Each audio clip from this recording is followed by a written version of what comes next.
Thank you very much, Admiral Larson. President, Mrs. Bush, honored guests and friends. 50 years ago, this harbor was a map of America. Pennsylvania, the Maryland, the West Virginia, the Oklahoma, the Arizona, and more. The great array of ships was a mirror of the states themselves, calm, at rest, not suspecting we would soon be at war. The surprise attack that quiet Sunday morning broke the peace of that harbor and of the nation, and a new era in our history began. From that moment, there was no doubt that the United States was going to be the leader of the free world. The time to procrastinate was over. Isolationism was finished. We were at war for our lives and our freedom. No one else could fight for liberty on our behalf. The defenders of Oahu were taken by surprise, but those young enlisted men and officers, virtually all volunteers, fought back. Theirs was the spirit that sustained Valley Forge. Theirs was the spirit that stood the ground at Gettysburg, that prevailed at Belleau Woods. And theirs was the spirit that inspired Normandy and Iwo Jima, Incheon and Pork Chop Hill, Khe Sanh and Kuwait City. This service is a solemn occasion for all of us, but it is also a time of hope. A nation that is strong can face its failures. A nation that is wise learns from its lessons of the past. The defenders of Pearl Harbor taught us we must never take peace and security for granted. They reminded us we must sometimes fight for our freedom. They showed that even a few brave men and women can set a standard of courage for all time. Let me tell you about one of them.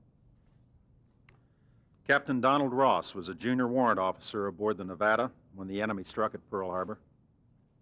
As the senior engineer on board, he took charge of the effort to power the engines to get the ship underway. In less than an hour, an unparalleled feat, the Nevada was steaming down the channel. Don Ross passed out twice in the fires and the smoke, was twice resuscitated, and twice went back into action. He told no one that the blast of fire had blinded his vision. It was weeks before he was able to see again. In 1942, Donald Ross was awarded the Congressional Medal of Honor, one of 16 Medals of Honor awarded to the heroes of Pearl Harbor. Retired as a Navy captain in 1956, he's still involved in serving others, and he's still a champion of American ideals. Ladies and gentlemen, Captain Donald Ross.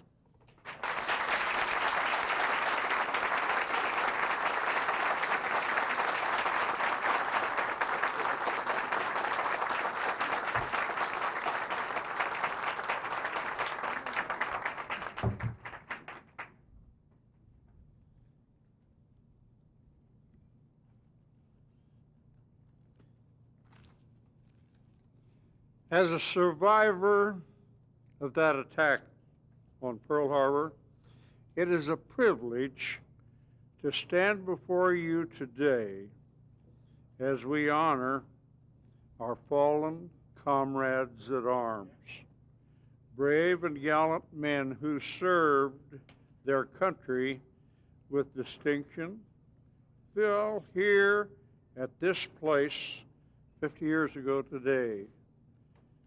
They will always be in our prayers. The American I'm about to introduce to you is also a survivor of World War II. While America was at war, George Bush, on his 18th birthday, enlisted in the United States Navy. George Bush received his wings and commission in that same year, thereby distinguishing himself as the youngest fighter pilot in the United States Navy at that time. Lieutenant Bush saw active duty from August in 42 through September in 1945. Flying torpedo bombers off the deck of the San Jacinto. As a result of his successful missions, Lieutenant Bush was awarded the Distinguished Flying Cross and 3 Air Medals.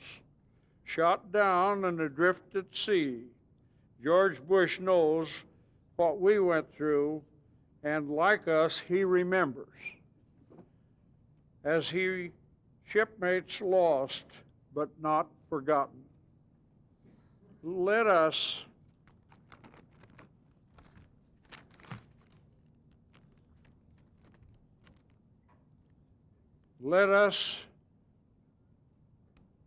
know by that experienced tragedy of war, we shall always have to remember.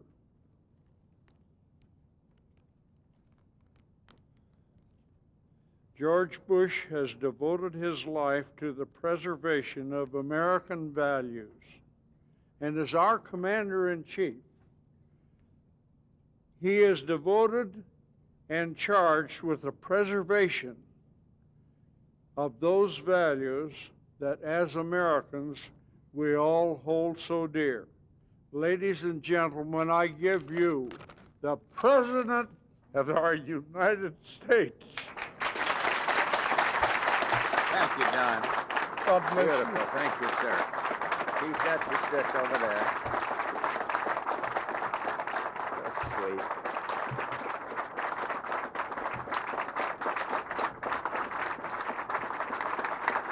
Thank you.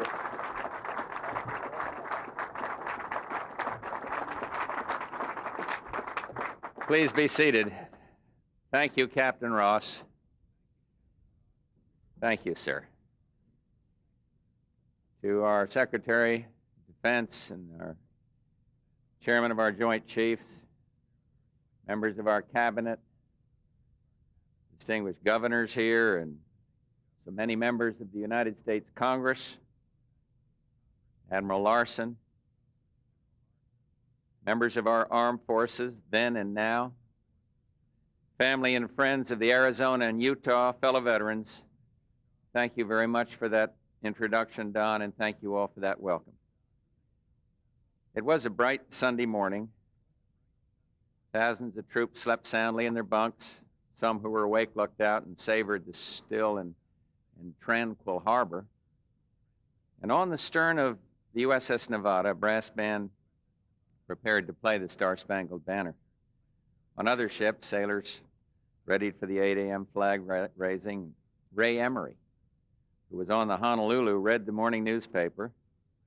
Aboard California, Yeoman Darrell Connor wrapped Christmas presents. On the West Virginia, a machinist's mate looked at the photos just received from his wife, and they were of his 8-month-old son, whom he'd never seen. On the mainland, people listened to the football games on the radio, turned to songs like the Chattanooga Choo-Choo, comics like Terry and the Pirates, movies like Sergeant York.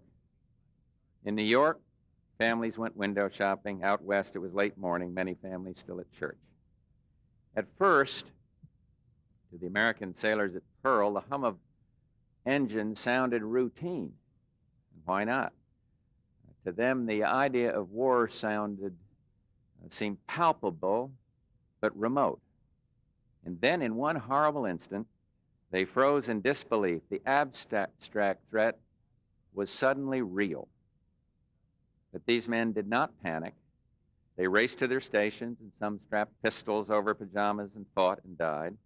And what lived was the shockwave that soon swept across America, forever immortalizing December 7th, 1941. Ask anyone who endured that awful Sunday. Each felt like the writer who observed, life is never again as it was before.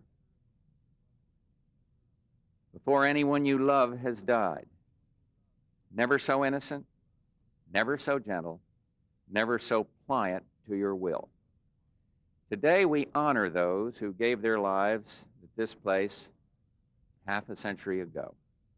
Their names were Birdie and Gomez and Doherty and Granger, and they came from Idaho, Mississippi, sweeping farmland of Ohio. And they were of all races and colors, native-born and foreign-born, and most of all, of course, they were Americans. Think of how it was for these heroes of the harbor, men who were also husbands, fathers, brothers, sons. Imagine the chaos. Imagine the chaos of guns and smoke, flaming water, and ghastly carnage. 2,403 Americans gave their lives. But in this haunting place, they live forever in our memory, reminding us gently, selflessly, like chimes in the distant night. Every 15 seconds, a drop of oil still rises from the Arizona and drifts to the surface. And as it spreads across the water, we recall the ancient poet. In our sleep, pain that cannot forget falls drop by drop upon the heart. And in our own despair, against our will comes wisdom through the awful grace of God. With each drop, it is as though God himself were crying. He cries as we do for the living and the dead. Men like Commander Duncan Curry, firing a .45 at an attacking plane as tears streamed down his face. We remember machinist mate Robert Scott, who ran the air compressors, powering the guns aboard California. When the compartment flooded, the crew evacuated. Scott refused. "This is my station," he said. "I'm going to stay as long as the guns are going." And nearby, aboard New Orleans, the cruiser, Chaplain Forgy assured his troops it was all right to miss church that day. His words became legend. You can praise the Lord and pass the ammunition. Captain Ross, right here, then a warrant officer, or was it a chief, was awarded the Congressional Medal of Honor for his heroism aboard Nevada that day. I salute him, the other Congressional Medal winners with us today, wherever they may be also. For the defenders of Pearl, heroism came as naturally as breath. They reacted instinctively by rushing to their posts. They knew as well that our nation would be sustained by the nobility of its cause. So did Americans of Japanese ancestry, who came by the hundreds to give wounded Americans blood, and the thousands of their kinsmen all across America who took up arms for their country. Every American believed in the cause. The men I speak of would be embarrassed to be called heroes. Instead, they would tell you, probably with defiance, foes can sink American ships, but not the American spirit. They may kill us, but never the ideals that made us proud to serve. Talk to those who survived to fight another day. They would repeat the Navy hymn that Barbara and I sing every Sunday in that lovely little chapel up at Camp David. Eternal Father, strong to save, whose arm has bound the restless wave. Oh, hear us when we cry to thee for those in peril on the sea.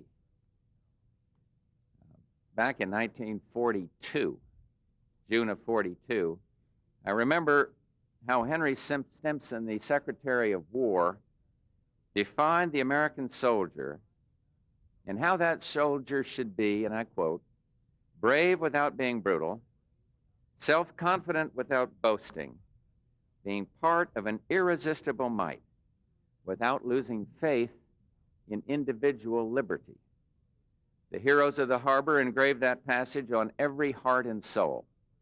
They fought for a world of peace, not war, where children's dreams speak more loudly than the brashest tyrant's guns.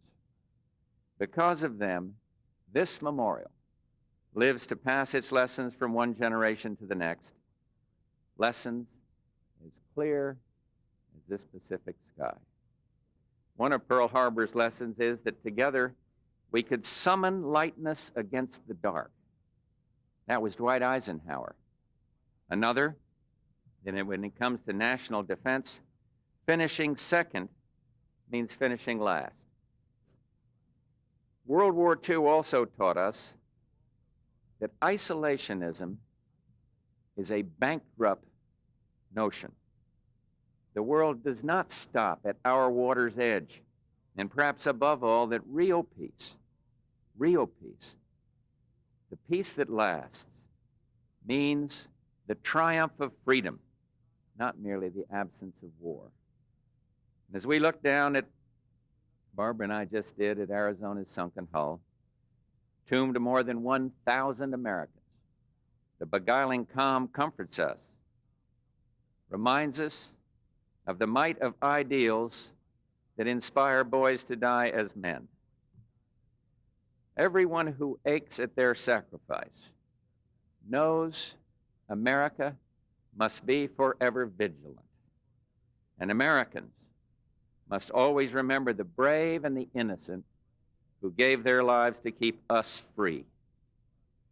Each Memorial Day, not far from this spot, the heroes of Pearl Harbor are honored. 2 leis are placed upon each grave by Hawaiian Boy Scouts and Girl Scouts. We must never forget that it is for them, the future, that we must apply the lessons of the past. In Pearl Harbor's wake, we won the war, thus the peace. In the Cold War that followed, Americans also shed their blood, but we used other means as well.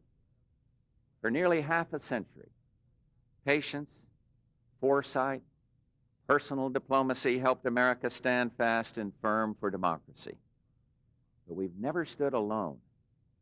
Beside us stood nations committed to democracy and free markets and free expression and freedom of worship.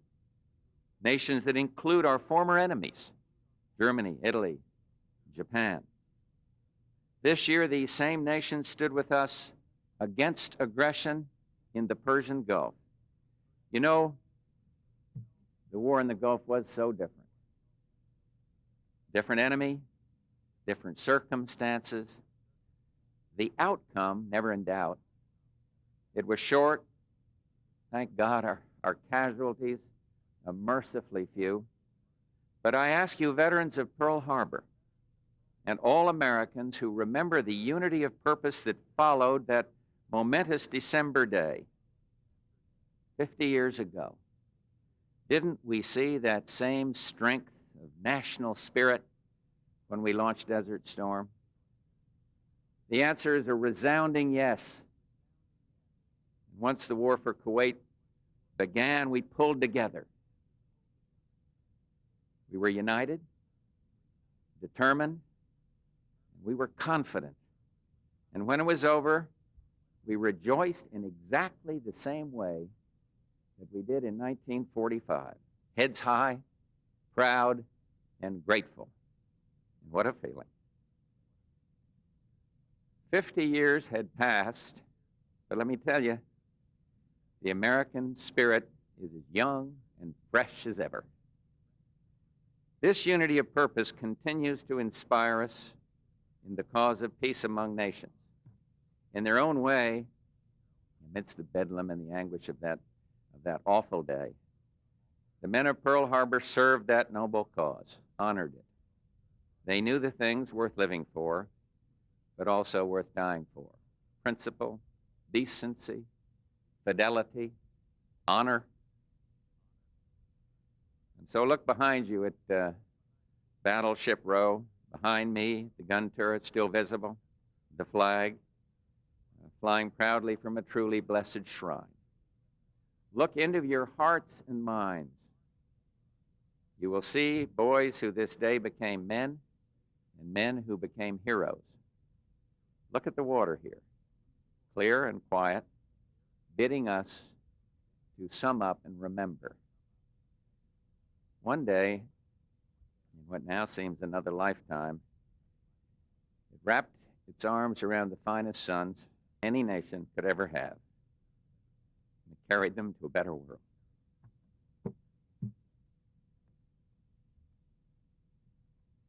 May God bless them. May God bless America, the most wondrous land on earth.